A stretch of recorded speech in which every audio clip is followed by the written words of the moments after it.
Bonjour, alors aujourd'hui je reviens vous voir pour une vidéo non pas beauté, mais parentalité, on va dire. J'aime bien regarder les blogs, enfin les chaînes YouTube de parents, en particulier de parents de familles nombreuses, parce que ça me divertit, mais aussi parce que j'y trouve des trucs que je peux après utiliser dans mon quotidien, et c'est exactement ce que j'ai fait là. Donc quasiment tout ce que vous allez voir aujourd'hui, je l'ai pris d'une youtubeuse américaine. Je vous mettrai tous les liens en barre d'infos. Elle est super enjouée et tout. Je crois qu'ils en sont à 6 enfants. Le nom de la chaîne YouTube c'est Fun, Cheap or Free. Parce qu'à la base c'était plutôt une chaîne sur le budget, comment voilà, ne pas trop dépenser, etc. Mais elle fait aussi des trucs vachement intéressants sur la parentalité. Et donc moi je lui ai piqué beaucoup de trucs et que j'ai remis après à ma sauce pour que ça me convienne à moi. Mais grosso modo, si vous allez voir cette vidéo là que je vous mettrai en barre d'infos, vous allez retrouver énormément de choses de ce que j'ai fait moi. Et donc on va parler de l'organisation avec les enfants, en particulier sur l'été. Je pense qu'il y a pas mal de trucs que je vais reprendre après à partir du mois de septembre quand l'école aura recommencé.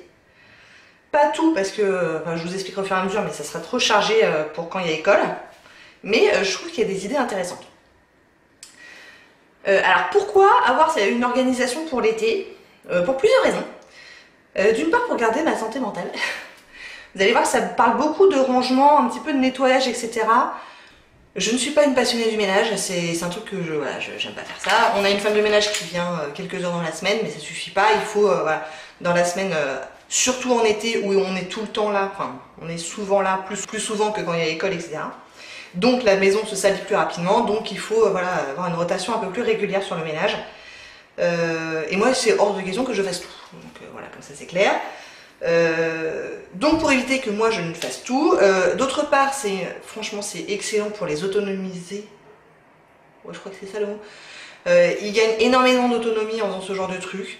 Ça y est, moi, peut-être à part ma petite de 3 ans et demi, mais même celui qui a 6 ans et demi, ils savent laver des lits-vitres, ils savent passer l'aspirateur, ils savent passer la serpillière, ils savent nettoyer un plan de travail, enfin, ils sont autonomes sur plein de trucs. Donc voilà, moi je fais pas tout, eux ils en font et ça les aidera pour plus tard, ça fait gagner du temps. Je sais que plus tard ils pourront se débrouiller tout seuls dans un appartement, etc. Et c'est aussi le but, c'est qu'ils puissent se débrouiller quoi. Moi je veux pas faire des enfants assistés, donc il faut qu'ils sachent se débrouiller. Donc voilà, les deux grosses parties, et puis ça nous organise dans notre été. Alors là on va partir 2 semaines en camping, donc on va laisser un peu tomber. C'est vraiment pour les semaines où on est à la maison, et nous il y en a quelques-unes, on part pas tout l'été du tout. On part 2 semaines, et puis tout le reste on est à la maison. Alors on fera des sorties, machin, mais tout le reste on sera à la maison. Donc ça va beaucoup nous servir. Bon, j'arrête de blablater, et je vous montre. Alors déjà il y a une première feuille, qui va un peu à l'encontre de ce que je viens de vous dire, dans le sens où c'est pas une question de ménage, d'organisation, etc. C'est la feuille du fun. C'est notre bucket list de l'été. Alors qu'est-ce que c'est qu'une bucket list? À la base, c'est la liste de tout ce qu'on veut faire avant de mourir. Ouais, se faire un saut en parachute, manger dans un 3 étoiles, que sais-je. Moi je pense que j'en ferai une... Peut-être bien que j'y réfléchirai cet été. Il y a déjà des trucs évidemment que j'ai déjà fait. Mais je pense que je vais me faire une bucket list. Enfin bref, nous on s'est fait une bucket list de cet été, de tout ce qu'on veut faire cet été. Alors pourquoi? D'une part parce que ça, on réfléchit déjà aux sorties qu'on veut faire, aux choses qu'on veut faire, et on va jamais se retrouver un jour à se dire bah tiens, on a la journée, qu'est-ce qu'on pourrait bien faire? On ne sait pas. On aura déjà une liste d'idées. Ensuite ça va, les enfants ils ont adoré faire ça, faire la liste de ce qu'ils voulaient faire cet été. On a déjà barré des trucs. Et ils aiment bien quoi, ça leur donne une vision un petit peu sur les prochaines semaines, donc franchement ils aiment bien. Alors après on fera tout ou pas, on verra. Si on fait pas tout c'est pas grave, on le mettra sur une prochaine bucket list. C'est pas forcément, faut pas que ça soit une pression d'absolument tout faire, mais c'est un guide, on va dire, c'est une vision sur les prochaines semaines. Donc voici notre bucket list pour l'été 2019. Donc ce qu'on a déjà fait, ils ont déjà fait la nuit sous tente, ils l'ont fait là au 13 juillet, donc il y a 2-3 nuits.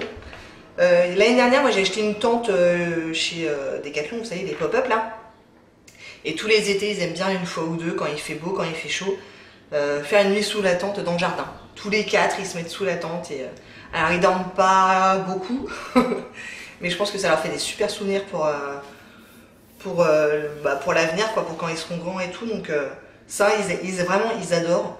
C'était pas un gros budget d'acheter la tente. Après, on met des plaids, on met ce qu'il faut dedans, ils prennent leurs oreillers. Et puis voilà, ils se font une nuit sous tente dans le jardin, ils adorent. Donc ça, ils l'ont déjà fait, je pense que si le temps le permet, ils le referont au mois d'août. On a déjà installé la piscine. J'ai acheté une piscine, vous savez, une piscine tubulaire, là c'est pas la grosse piscine, mais voilà, ils voulaient le mettre sur la liste, donc ça y est, et puis ils en profitent bien. Les soirées cinéma, ça c'est pareil, c'est quelque chose d'assez essentiel pour nos vacances. On le fait qu'en vacances, mais on essaie à peu près une fois par semaine de se faire une soirée cinéma. Alors qu'est-ce que ça veut dire? C'est tout bête, mais ils adorent. C'est une fois par semaine, on se regarde un film tous ensemble après dîner, donc c'est la soirée cinéma.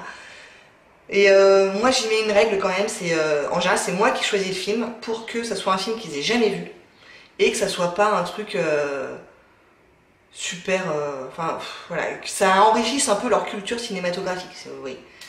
Donc ils ont déjà vu E.T., ils ont déjà vu là on a la semaine dernière on a fait Mowgli, la semaine d'avant on avait fait Sauver Willy. Enfin voilà, c'est des films pas forcément très récents, mais qui vont apprécier.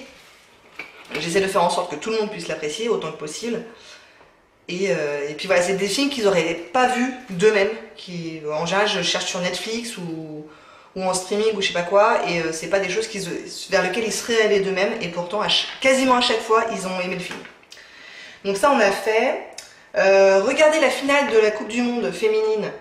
Serré parce que c'est passé, mais en fait ils étails un peu punis sur là, donc ils n'ont pas trop regardé. C'était un peu le but. Aller au cinéma, on est allé voir Toy Story 4.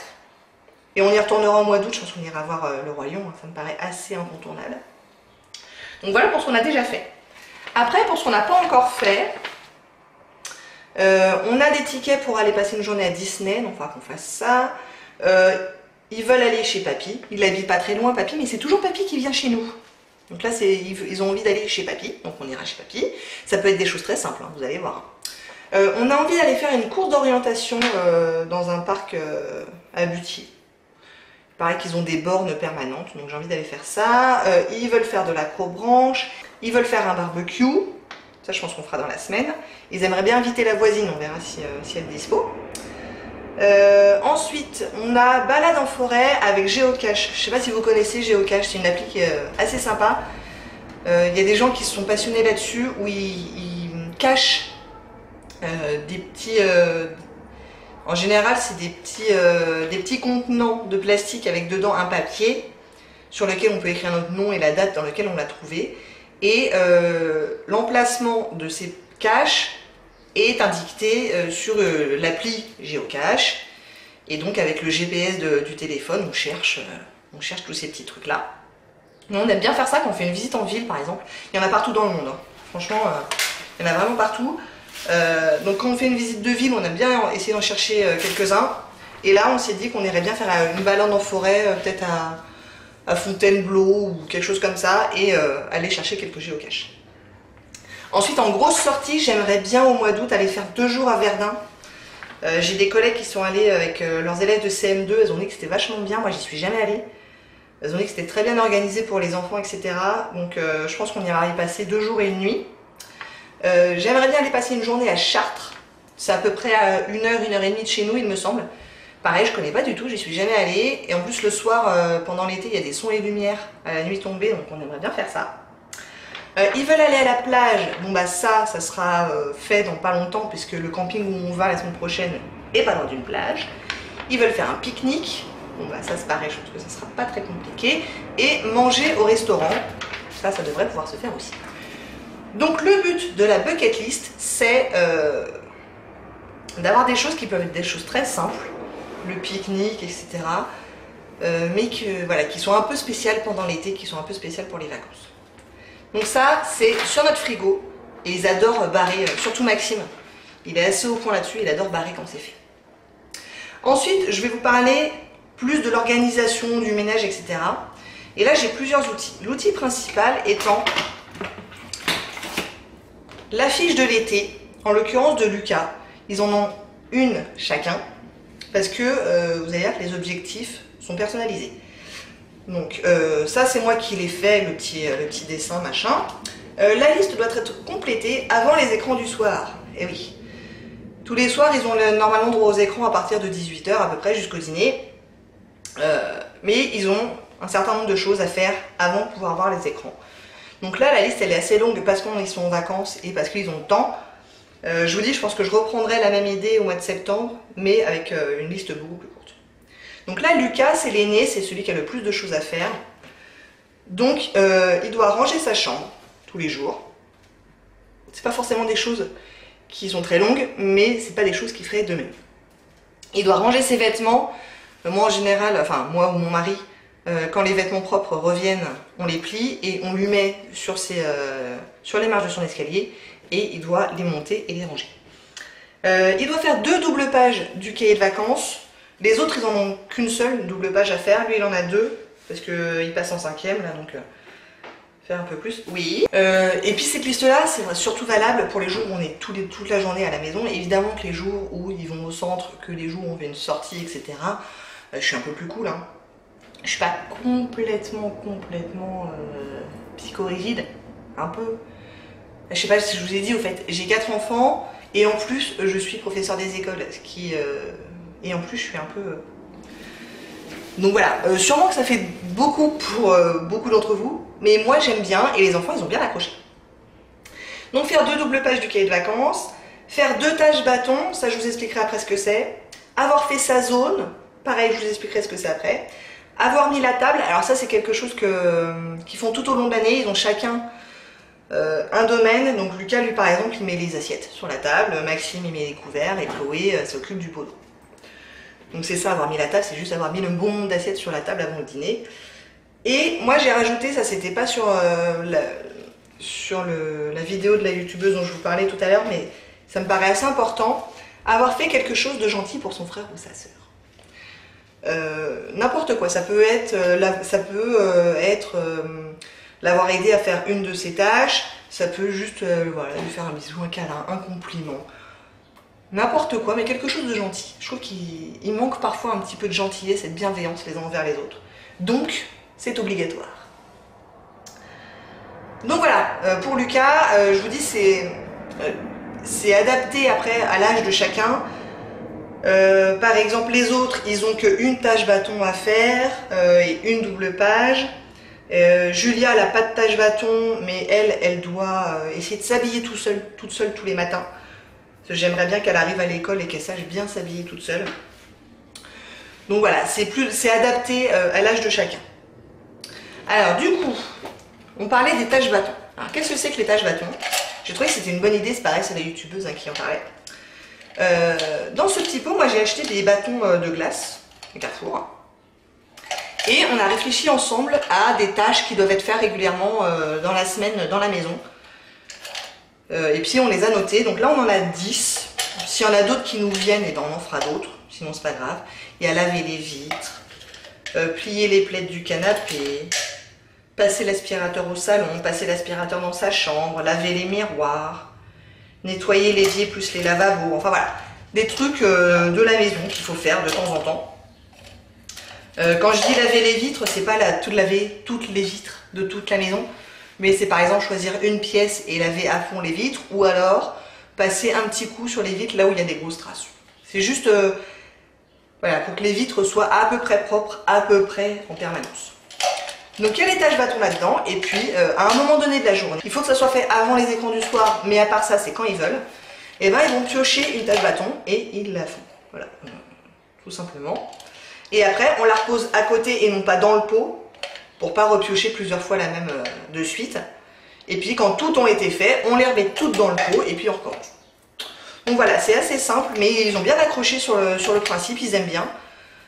Pareil, ils sont assez autonomes là-dessus. J'ai pas trop besoin de leur dire ah, est-ce que tu as fait ta tâche bâton, machin, machin. Ils le font. Ah oui, puis ils aiment bien aussi le fait d'avoir à cocher chaque ligne. Ça leur plaît bien. Donc voilà pour les tâches bâtons. Tout simplement parce que ce sont des tâches et qu'elles sont sur des bâtons. Donc c'est comme ça que nous on a décidé de les appeler. Après on avait pensé à tâches surprises aussi. On les appelle bien comme on veut. Et enfin il y a avoir fait sa zone. Alors qu'est-ce que c'est que la zone? J'ai un nouvel affichage ici que j'ai mis aussi sur le frigo. Ça ils l'ont mis sur la porte de leur chambre ou sur la porte de la cuisine, quelque part qui est facilement accessible. Ça c'est sur le frigo. J'ai décidé de 4 zones dans la maison. Alors ça c'est pareil, c'est totalement individuel, enfin chacun fait à sa sauce. J'ai 4 enfants, donc j'ai décidé de 4 zones, je me suis dit que c'était le plus simple. Donc il y a 4 zones et il y a ce que j'attends qu'il soit fait dans cette zone tous les jours. Donc les zones, c'est la salle de jeu, où je veux que tout simplement les jeux soient rangés.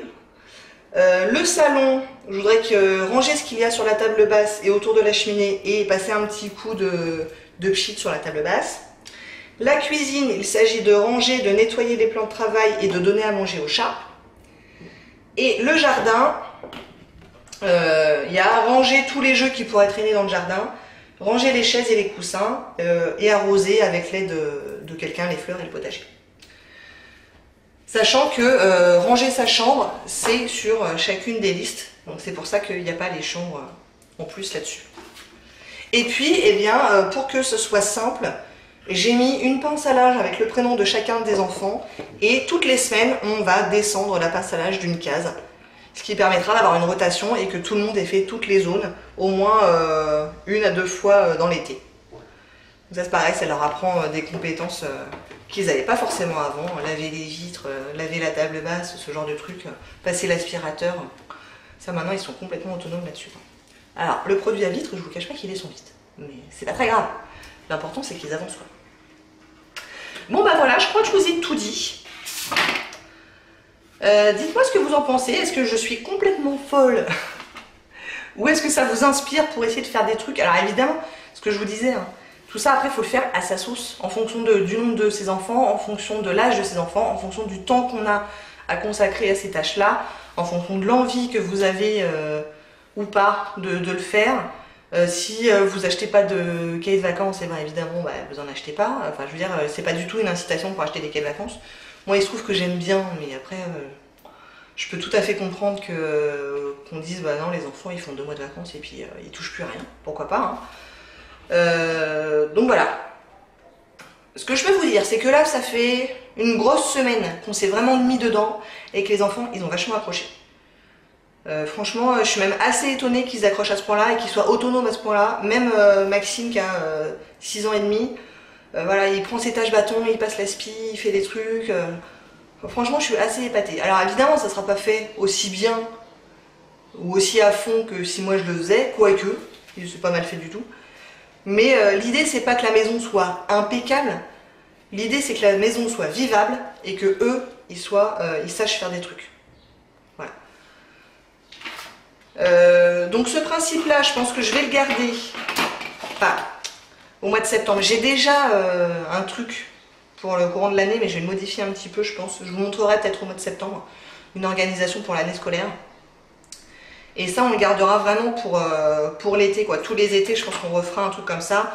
Les tâches se modifieront d'un été à l'autre parce que les enfants grandissent et parce que il y a peut-être des trucs qui vont pas marcher, des trucs où on se dira bon ça c'était inutile, et puis des trucs on va y penser, on se dira tiens on essaiera l'année prochaine. Tout ça c'est complètement évolutif. Et puis voilà, je vous dis, ça a l'air très très carré comme ça, et le but c'est que ce soit un peu carré quand même, mais voilà, il y a une marge de manœuvre. Je vous dis, le jour où on fait notre sortie à Chartres, et on fera rien de tout ça et c'est pas grave. Voilà. Le jour où on ira faire notre balade en forêt, on fera peut-être que la moitié de la liste ou rien du tout, et puis c'est pas grave. Voilà. Bon écoutez, dites-moi ce que vous en pensez. Est-ce que vous avez aussi des idées, voilà, des trucs qui pourraient apporter à tout le monde, auxquels j'aurais pas pensé, qui vous aident bien dans votre organisation au quotidien à la maison en fait? Ça m'intéresserait de le savoir. J'espère que ça vous a plu. Si oui, n'hésitez pas à commenter, à liker et à vous abonner. Et je vous dis à très bientôt. Au revoir.